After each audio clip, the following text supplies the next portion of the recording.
Yesu lilobana ezalinguya.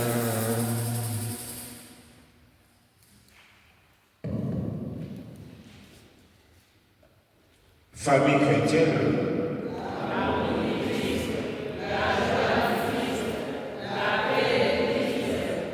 Alléluia, c'est ça, c'est mon affaire. bien chers frères et sœurs, bonsoir. Donc l'amour de Jésus-Christ, la communion du Saint-Esprit, soit sur vous et sur vos familles. Il m'a été proposé de prêcher sur le thème de la crise d'espérance dans les familles d'aujourd'hui. La crise d'espérance dans les familles d'aujourd'hui. Avec référence Ézéchiel, chapitre 37, du 1er au 14e verset. Bien chers frères et sœurs, la crise, c'est un mot qui revient tout le temps sur nos lèvres aujourd'hui. C'est un mot français. La crise veut dire quoi? La crise veut dire un déficit. Un déficit. Un manque. Une lacune. Une difficulté. Une entorse à l'équilibre. La pathologie, la maladie apparaît chez nous comme une crise, une situation de crise. Déficit dans la santé. Vous êtes dans un état critique. La crise a une nuance négative. Ce n'est pas quelque chose de souhaitable. La crise est un danger parce que la crise peut conduire à la mort. La crise d'espérance. Dans la notion d'espérance, nous sous-entendons l'espoir. L'espoir. L'attente de voir se réaliser quoi? Une promesse. On attend de voir se réaliser une promesse.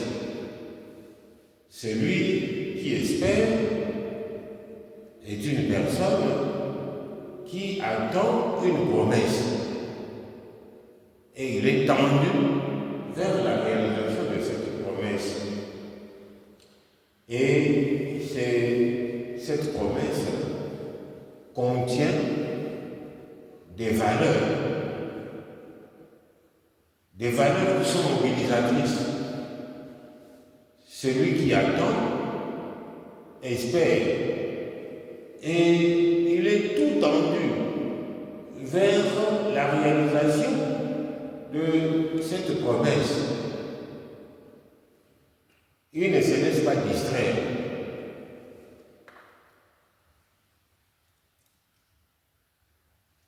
La promesse ordonne, organise et justifie tous ces gestes et toutes ces actions. Parce qu'il attend. Par exemple, quelqu'un qui attend la réalisation, un chrétien qui attend la réalisation d'une promesse, la venue du Sauveur. Et par rapport à cette venue, sa vie a changé. Sa vie est conditionnée de chaque jour. Il est dans la prière, il va s'abstenir de certaines choses. Par exemple, se mettre dans des assemblées de gens qui n'attendent pas. Et il va faire des sacrifices par rapport à cette attente. Et une femme dont le mari, par exemple, a voyagé en voyage et elle attend le retour de son mari, aura certainement une autre attitude que celle qui n'attend personne. Donc, l'espérance nous fait adopter un comportement conséquent. Et parce que ce que nous attendons a de la valeur indésirable. On n'attend pas quelque chose qui est indésirable et que vous ne souhaitez pas. Parce que vous ne pouvez pas l'attendre. Vous aimeriez que cette situation, par exemple, disparaisse. Parce que tout cela passe très vite. Parce que c'est un moment difficile à passer. C'est quelque chose de désagréable qui se prépare contre vous. Mais celui qui est dans l'espérance, qui attend, généralement, il est prudent, il est éveillé et il est même rayonnant déjà. Nous, quand on était gosses, vous voyez, papa ou maman sortir, papa va au service. Nos mamans, généralement, à notre époque, la plupart de nos mamans n'étaient que des ménagères. Mais quand elles sortaient pour aller faire le marché, il y avait toujours des demandes.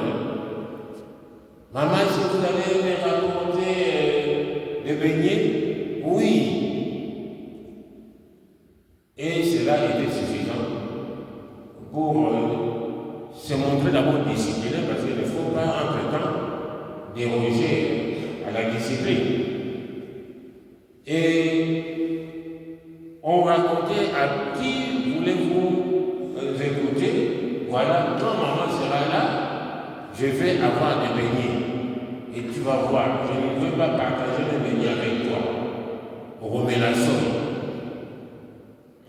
On était déjà heureux, tout heureux de cette promesse. Parce que généralement, pour un enfant, les parents sont des héros. Quand papa dit oui, ça va se réaliser. Quand mon papa sera là, il va m'amener des friandises, des biscuits, et chocolat, bonbons, etc. Quand maman sera là, elle va m'amener des beignets. Et à l'idée déjà de voir ces beignets, avant même de voir ces beignets-là, on commence déjà à faire la fête. Et quand on voit maman arriver là-bas au coin, on court pour accueillir maman. Maman est allée maman est allée maman n'a même pas encore déposé son sac, qu'on est déjà content. Donc, je dirais spirituellement, on a déjà mangé ses beignets. Donc, l'espérance, comme on dit, fait vivre. Et c'est vrai que celui qui vit l'espérance, qui est dans l'espérance, celui-là, l'espérance peut même prolonger sa vie parce qu'il espère. Et celui qui ne croit plus en rien, qui n'espère rien, la vie n'a plus de goût, n'a plus de sens et il se laisse mourir.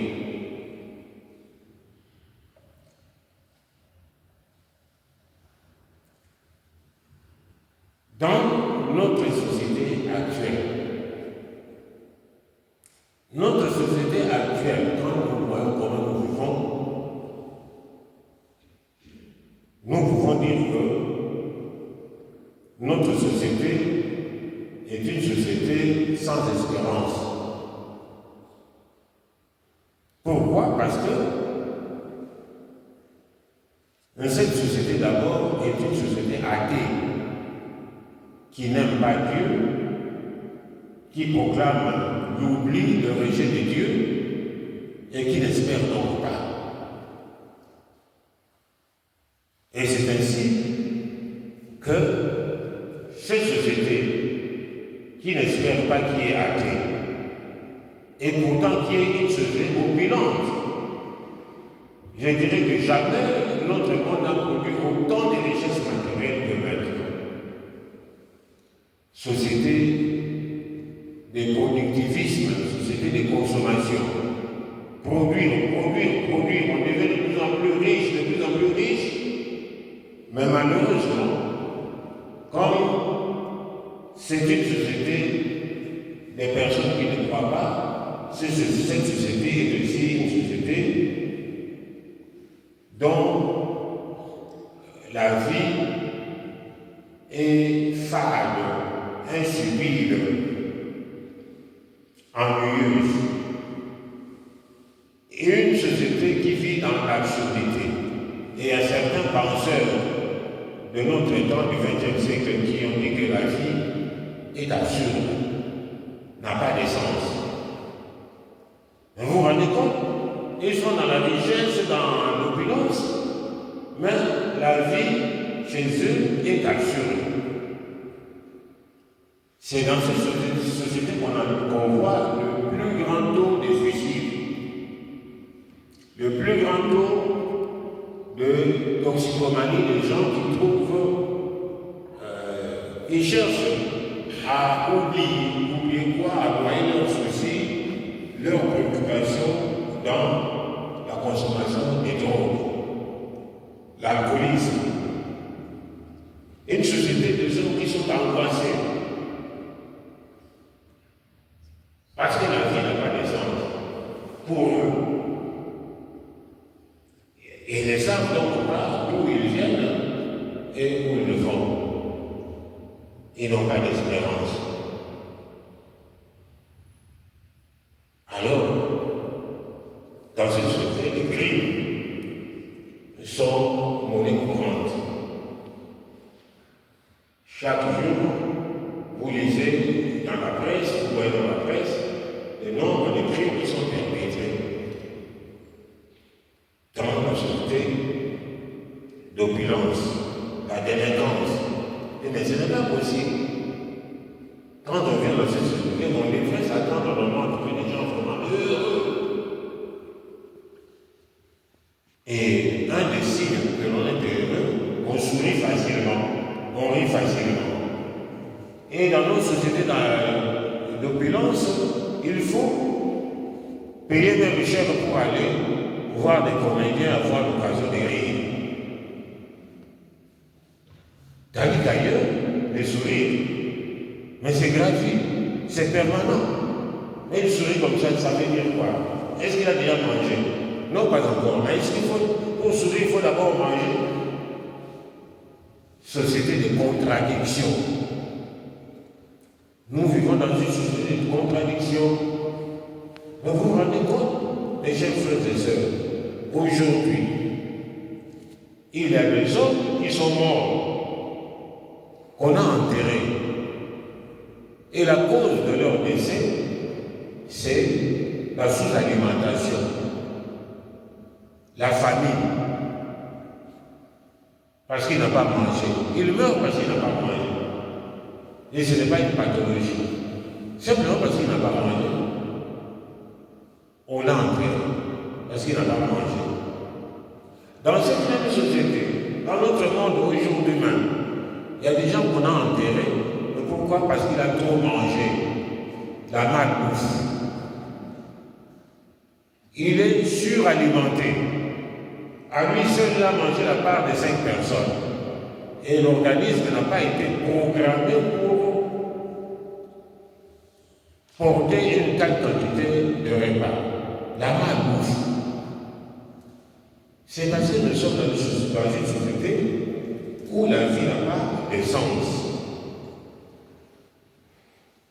Société de consommation, société matérialiste, où l'homme est devenu un être unidimensionnel.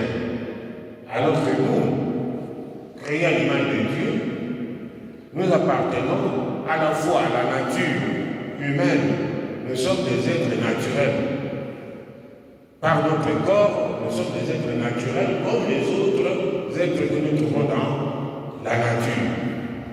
Mais par notre âme et notre esprit, nous sommes ouverts à la transcendance, à la vie surnaturelle, à l'éternité. Nous sommes limités par notre corps, par notre appartenance à un monde qui change, un monde matériel qui est soumis à la loi d'évolution, mais de par notre nature spirituelle, nous sommes des êtres faits pour l'éternité. C'est ainsi que nous sommes ces êtres qui vivent pour le bonheur, pour un idéal, pour le bonheur, pour l'infini. Parce qu'il y a en nous déjà un esprit, une âme programmée pour l'éternité. Et nous vivons pour le bonheur. Notre vie ne peut pas être une vie absurde. Toute notre vie est portée par ces désirs du bonheur. Et dans ce bonheur, il y a dans cette idée de bonheur, il y a une hiérarchie. Il y a la jouissance de biens matériels, bien sûr. Il y a la jouissance de biens spirituels. Mais le désir ultime de l'homme, c'est Dieu. Parce que nous avons été créés à son image. Et nous aspirons, nous sommes appelés à aspirer, à aller toujours de l'avant, vers le bonheur. Vous voyez, le psaume, le psalmiste nous dit, au psaume 62 par exemple, ou 42, comme une biche assoiffée, altérée, mon âme aspire, donc il court vers les eaux fraîches. Ainsi mon âme désire mon Dieu, mon Créateur, les désirs de Dieu. Les psalmistes chantent les désirs de Dieu. Mon âme aspire à voir Dieu. Quand pourrais-je le voir? Quand pourrais-je paraître devant mon Dieu face à face? Ça, c'est le sommet du bonheur. Saint Augustin, qui a été un matérialiste, un jeune homme jouisseur, parce qu'étant d'une famille aisée, il a cherché ce bonheur à travers la jouissance matérielle, la jouissance charnelle. Mais il n'a pas trouvé ce bonheur. Mais quand il a rencontré Jésus, quand il s'est converti, il a compris que notre bonheur est auprès de Dieu. Et c'est ainsi que dans ses confessions, dans son livre intitulé Les Confessions, il raconte, c'est un livre autobiographique, il raconte sa vie. Il a erré, il a cherché dans la jouissance matérielle et même spirituelle, parce qu'étant un intellectuel, il a lu les savants de son époque, les philosophes de son époque, mais ce bonheur que son cœur cherchait, il l'a trouvé que dans sa rencontre avec Jésus-Christ. Alors il a dit, tu nous as créés, Seigneur, tu nous as créés pour toi. Et notre âme ne pourra trouver de repos qu'en toi. Alors, l'homme qui ne connaît pas Dieu, l'homme dont le cœur n'est pas ouvert à son Dieu, c'est le plus grand malheureux. Il a vécu pour jouir, pour ramasser, et puis un jour, il va tout laisser. Vous savez, mes chers frères et sœurs, je ne sais pas s'il y a des milliardaires parmi vous, mais je suis sûr qu'au moment où nous parlons, il y a des milliardaires qui sont sur le lit d'hôpital, ou peut-être même chez eux, mais incapables de marcher.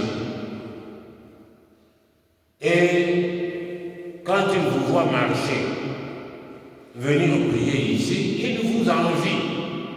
Pendant que vous avez travaillé durement toute la journée pour chercher, je ne sais pas moi, 100 terreaux, lui qui y en a des milliards, il vous envie quand il vous voit en bonne santé, quand il vous voit rire, parce que lui c'est impossible. Et alors tout cet argent qu'il a accumulé, ça ne lui dit plus rien. Ça ne lui dit plus rien, ça ne signifie plus rien. Et quand il va partir de ce monde, parce qu'il va partir même le jour où il n'a pas choisi, ce sont d'autres qui vont prendre cet argent, même ses ennemis, des gens qui ne lui voulaient que du mal.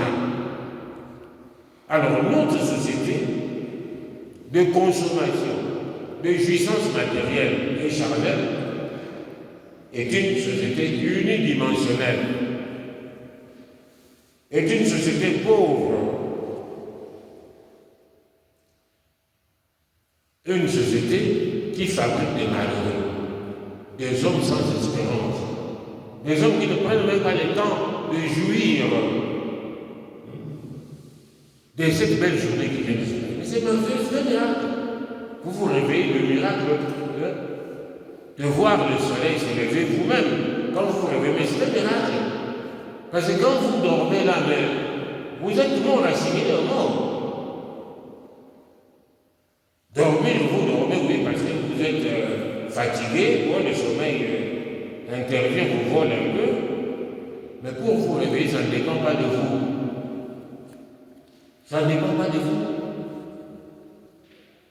Moi, j'ai déjà vécu dans une maison où on tous, vous allez dormir calmement, sans problème, etc. Mais le matin, tout le monde ne s'est pas réveillé.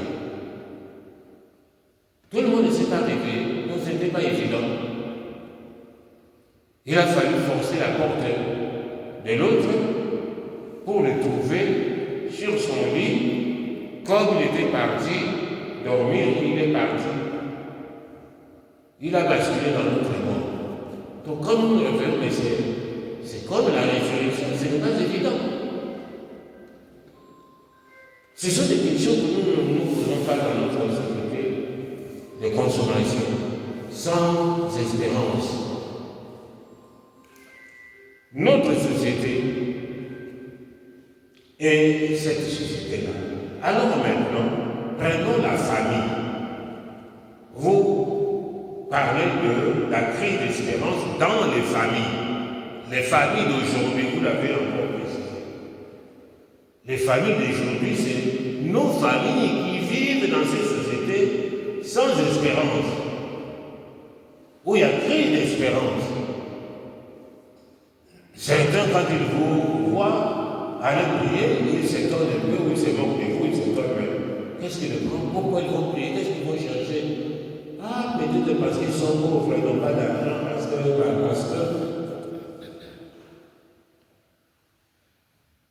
Ils ne connaissent pas leur Dieu. Le Dieu unique. Il n'y en a pas deux. Vous voyez déjà un enfant qui ne connaît pas son père, qui n'a jamais vu sa mère.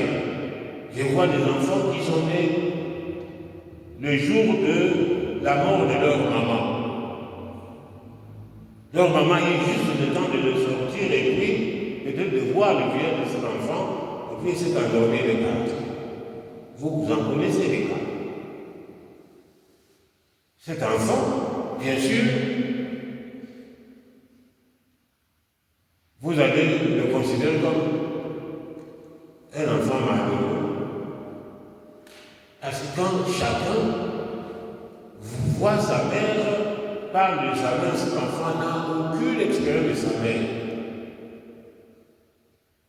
Mais avoir une mère, mais c'est une grâce. Nos sociétés d'aujourd'hui, nos familles aujourd'hui, naissent et évoluent dans cette société des hommes sans espérance. Nous partageons la vie quotidienne avec des gens sans espérance. C'est une société, famille évolue dans une société athée qui a proclamé la mort de Dieu. Dieu n'existait pas, il n'y a que l'homme qui existe. Vous connaissez, je ne cite même pas son nom parce que c'est vilain. Un homme ici qu'on appelle ici philosophe qui a osé dire ou c'est moi qui existe ou c'est Dieu qui existe. Or, moi j'existe, donc Dieu n'existait pas.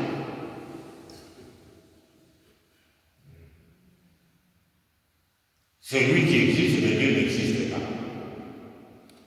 Avec ces pauvres syllogismes, il a cru résoudre le problème. Comme si c'est lui qui avait décidé d'être dans ce monde. Comme c'est lui qui a décidé s'il mourra ou non.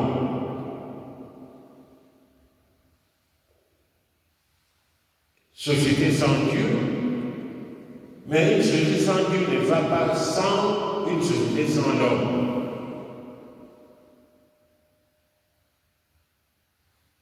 Parce que l'homme crée à l'image de Dieu.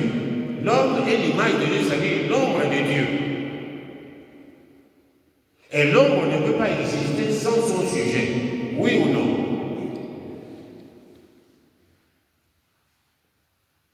L'ombre est toujours l'ombre de quelqu'un ou de quelque chose.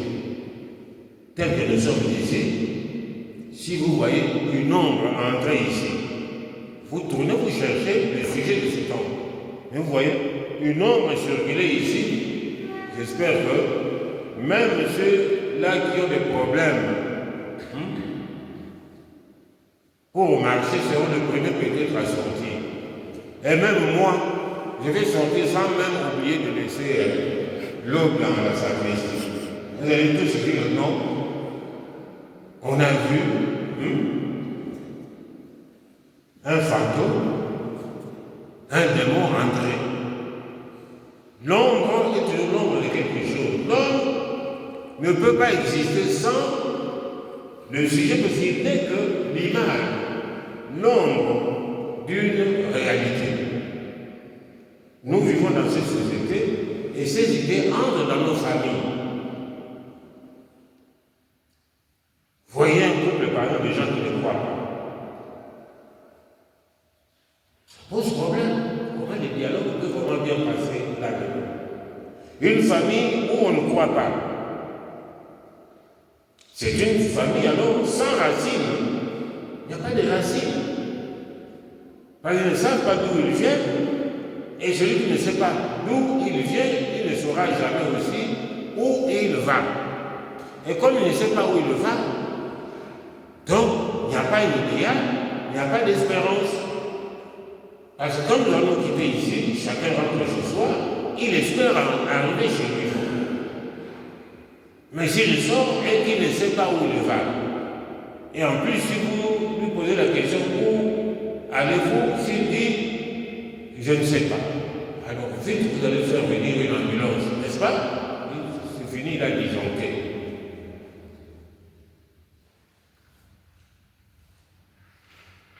Alors dans cette société où il n'y a pas de racines, cette société, malgré son opulence, malgré les aspects extérieurs des richesses, est une société fragile,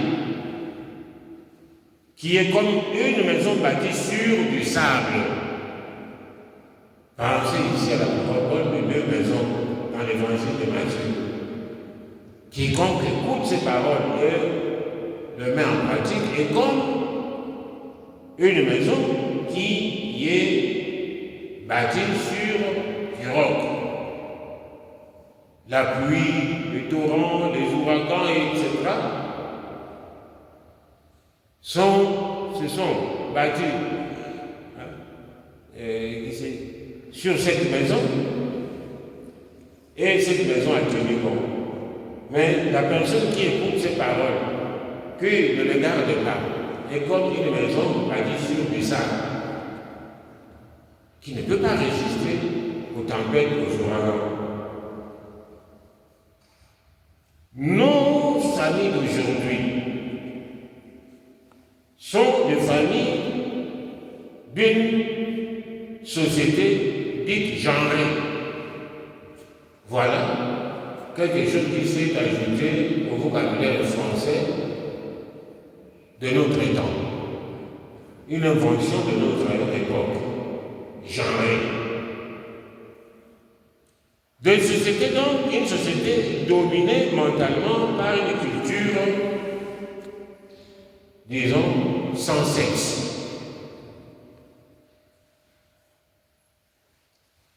Et là, je crois que je n'aurais même pas besoin de m'étendre longtemps parce que c'est la réalité quotidienne ici. Quand vous voyez quelqu'un, vous ne pouvez pas d'office dire que c'est une femme ou c'est un homme. Vous le savez.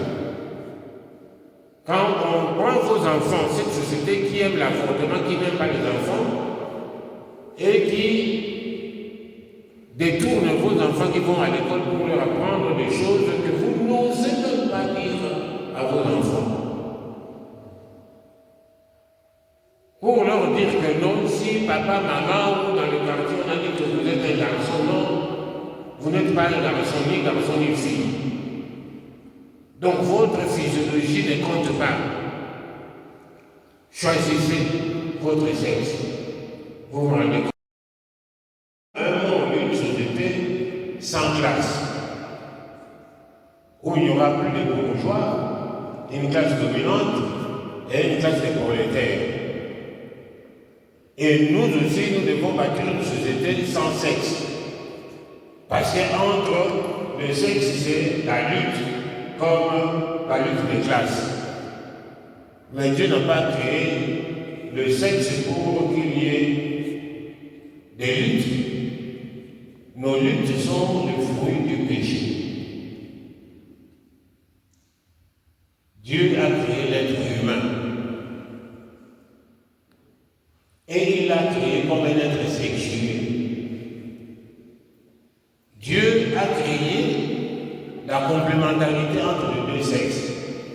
L'homme et la femme ne sont pas des opposants. Donc la femme dans votre maison n'est pas votre opposant. La femme ne doit pas considérer a priori son mari comme celui qui domine et qu'il faut renverser. Il faut lui préparer un coup d'état, etc. Parfois, monter les enfants contre leur papa. Pourquoi papa, c'est toujours toi qui dois parler tout. Ce n'est pas toujours moi. Nous avons notre bureau dans notre chambre, nous nous consultons quand nous venons pour parler ici et il y a une concertation. Alors nous vous proposons ceci, cela. Et n'oubliez pas que nous avons plus d'expérience que vous. Apprenez aussi à écouter. Nous aussi, nous avons été des enfants. C'est comme ça que vous deviendrez à votre tour des parents responsables.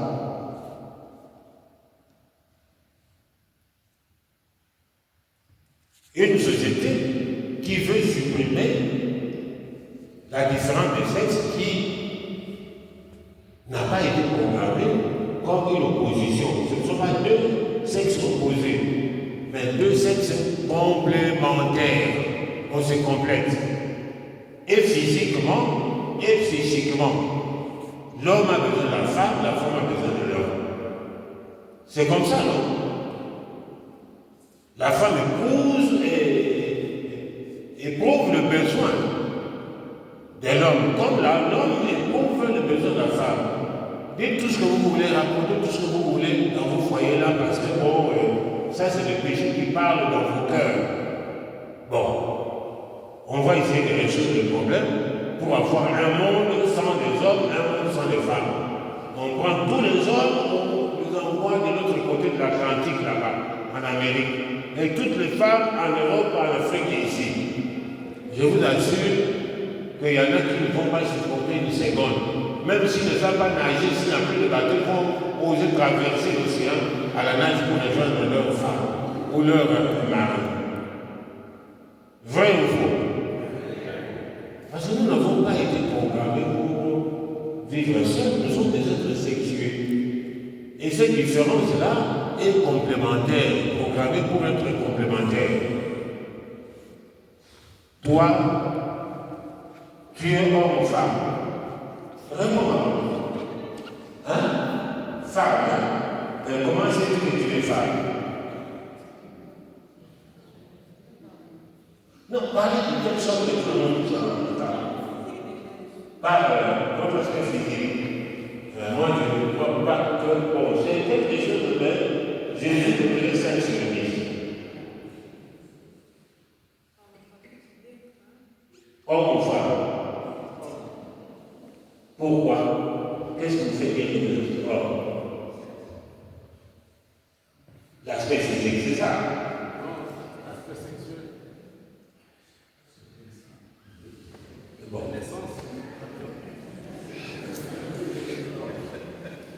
Vous êtes homme passé à la femme. C'est la femme qui fait de vous un homme. S'il n'y avait que des hommes, vous seriez seulement une femme. Maman, s'il n'y avait que des femmes, vous seriez un homme. Parce qu'il y a des hommes. Vous comprenez? Ah, comme c'est mon dit, là il y a maman dans Fifi. Mais pourquoi maman dans Fifi, dans la comme ça, maman dans Fifi? Pas dans Fifi. C'est pas pour papa dans Fifi à ça que je prends maman ici, pour maman dans Fifi. Sauf qu'il y a qui m'ont pour maman dans Fifi. Tu adores ta Fifi, ma fille, etc. Mais c'est grâce à papa dans Fifi, n'est-ce pas? Et vice-versa. Voyez? La complémentarité, voulue par le Créateur. Mais puisqu'on a exclu le Créateur, dont nous n'avons pas été créés, parce que je vous dis toujours, la mort de Dieu précède toujours la mort de l'homme. Quand on veut nuire à l'homme, on commence d'abord par rejeter Dieu loin. On met un voile public là pour penser que bon, tout ce que je fais ici maintenant, je n'aurai pas un juge. Alors je peux disposer de mon frère, de ma soeur, selon ma fantaisie. Voilà. Mais Dieu est là. Vous faites tout pour échapper à votre propre conscience. Le tribunal que Dieu a mis au fond de nous-mêmes. Mais les jugements viendront. Et on n'attendra pas votre accord pour que ces jugements-là viennent. Parce que pour que vous veniez dans ce monde, on n'a pas demandé votre avis. Vous comprenez?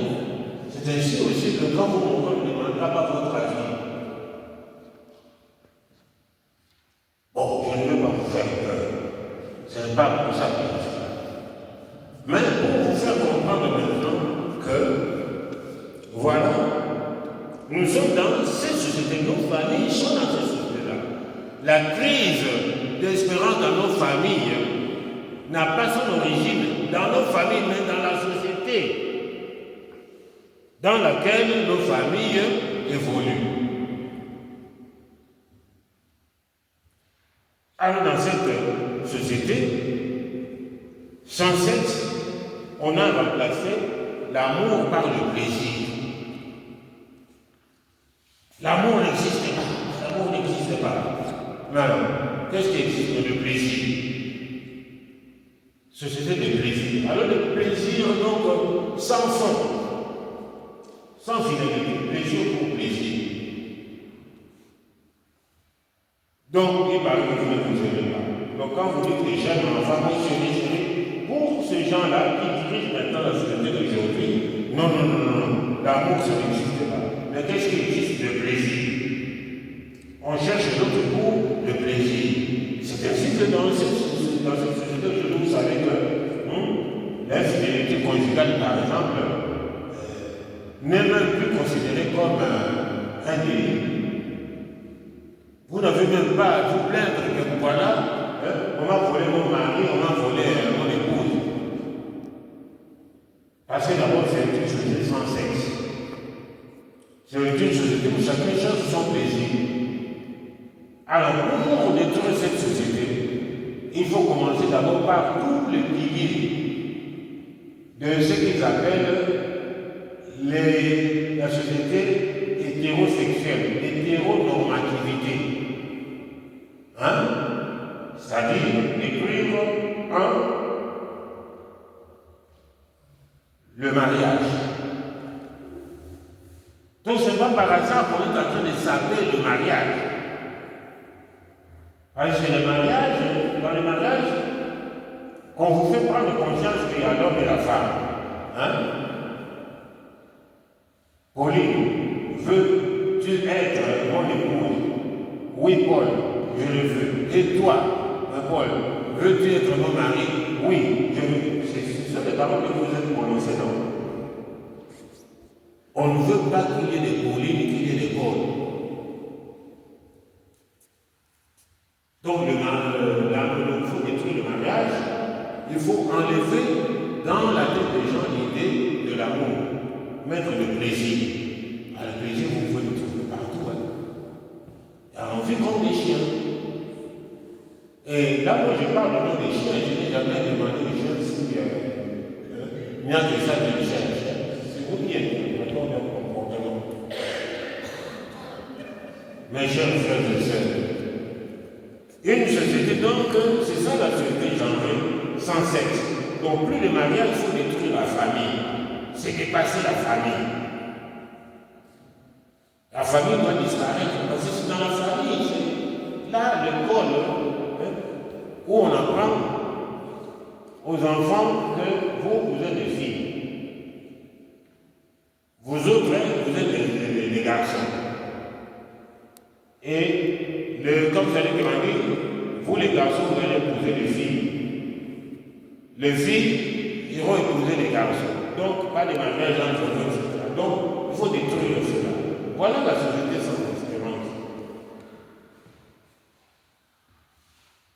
Allons prendre l'avortement comme une valeur de liberté. Que la femme épanouie est celle qui peut avorter quand elle veut. Ailleurs, dans nos cultures, par exemple africaines, la maternité valorise une femme. Parce que la femme est toujours une maman. Qui n'est pas sorti d'une maman? Le pape actuel. Vous connaissez quelqu'un qui n'est pas sorti d'une maman? Le respect que nous devons avoir pour cet être cher que Dieu nous a donné. Qu'est-ce que nous sommes de maman? Celle qui est votre génitrice. Celle qui vous a regardé pour la première fois avec amour, quand vous avez sorti votre tête pour voir un peu ce monde. Celle qui était votre restaurant, qui vous a nourri avec ses seins. Celle qui vous a protégé. Celle qui vous a fait le premier signe d'amour.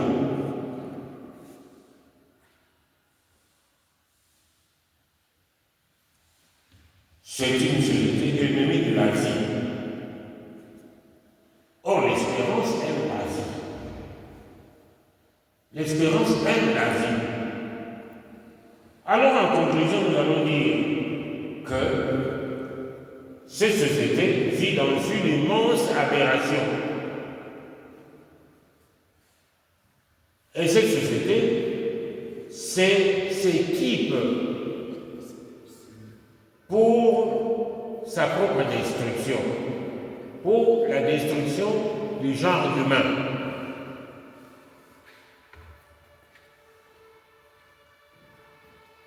Alors, est-ce que nous devons nous avouer vaincus? Non, parce que notre foi n'accepte pas le défaitisme. La foi tombe dans l'Esprit Saint. Et l'Esprit que nous avons reçu à la Pentecôte n'est pas un esprit de peur, de honte. C'est un esprit qui a congédié la peur et la honte. C'est un esprit d'audace apostolique. La foi était dans l'Esprit Saint. L'espérance était dans l'Esprit Saint. Et d'ailleurs, la foi, l'espérance et la charité sont des vertus théologales, pour des piliers. Tu ne peux pas dire qu'il est chrétien sans ces trois vertus. La charité, la foi, la charité, c'est-à-dire autre comportement, à l'image de Dieu et l'amour, et vous par la charité, vous montrez l'enfant des dieux. la foi. Parce que sans la foi, vous ne pouvez pas plaire à Dieu. L'espérance. Parce que celui qui a la foi espère. Parce qu'il croit dans les paroles du Seigneur Jésus. La parole de Jésus, je m'en vais vous préparer une place, je reviendrai vous prendre pour rester éternellement avec moi. Voilà les paroles d'espérance.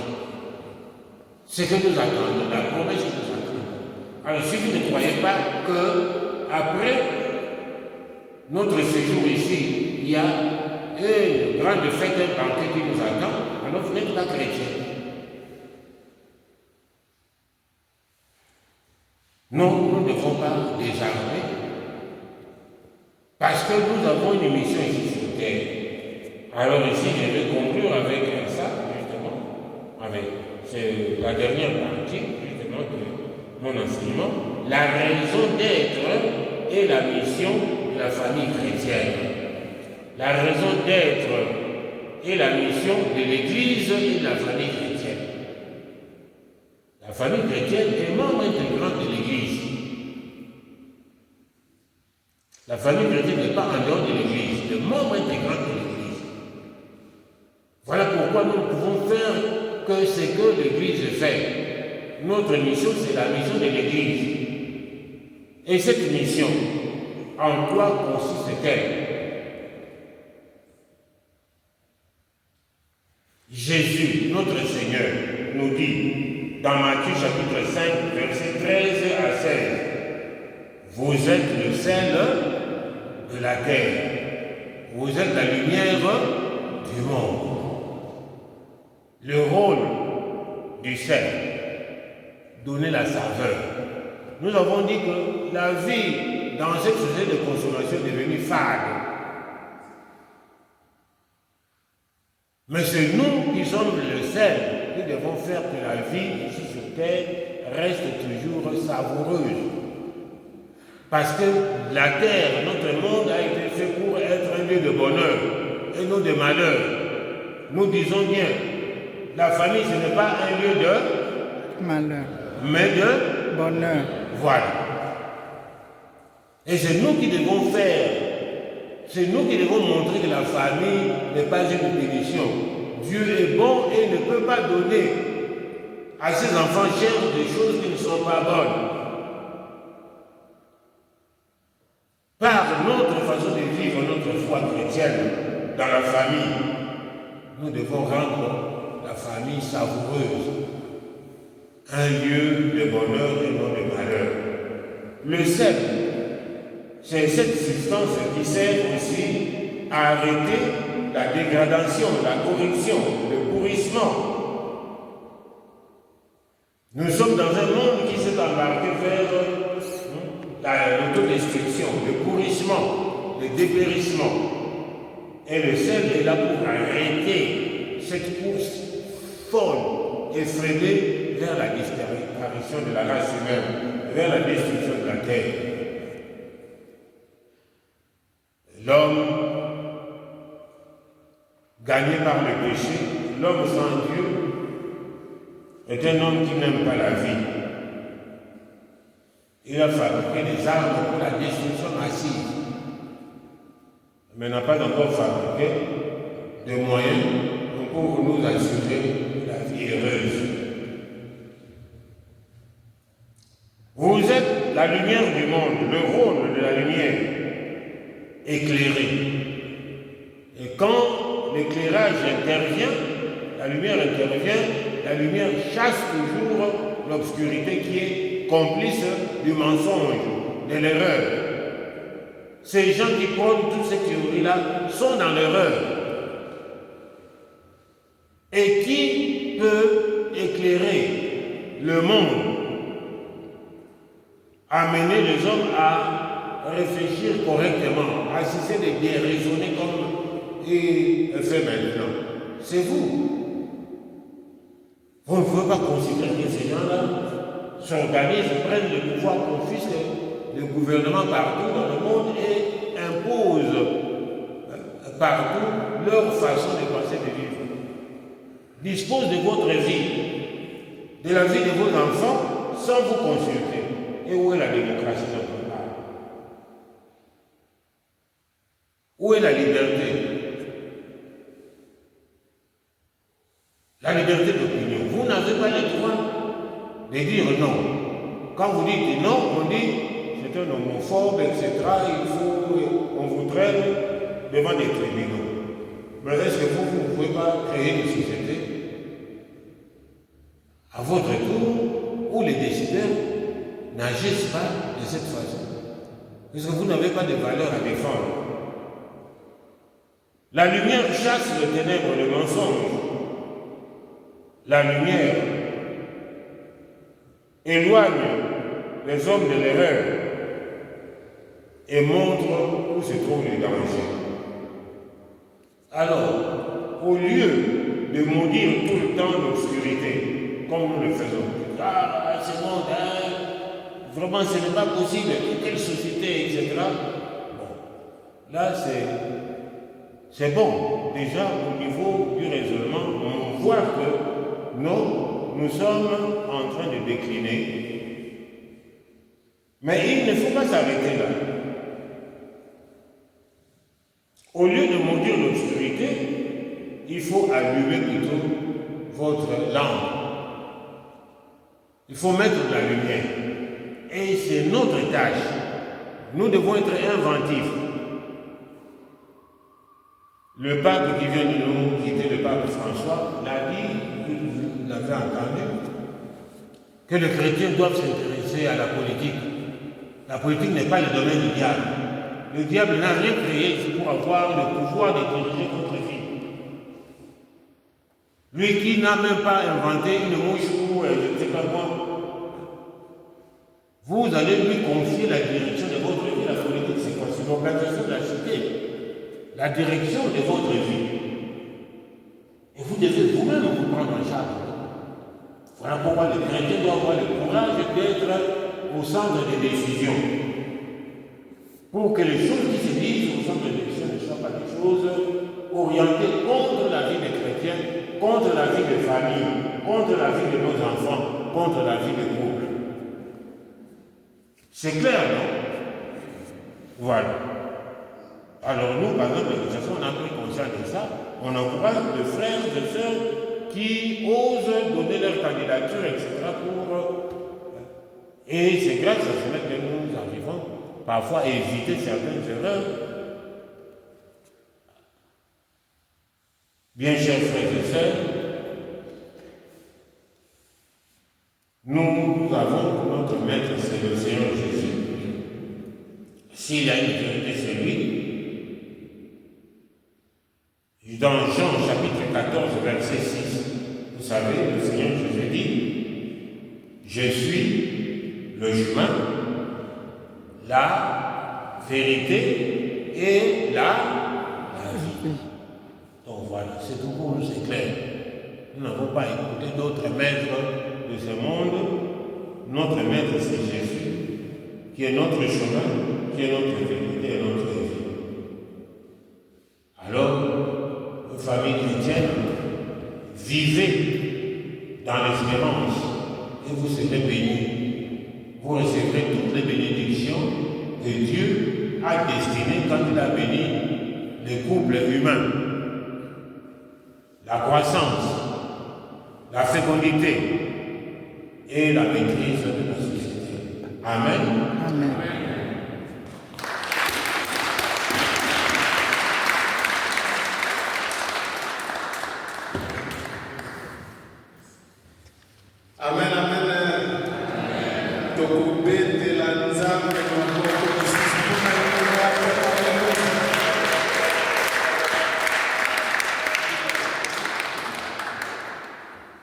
Donc, si par exemple, il y a qui prévu pour l'intercession.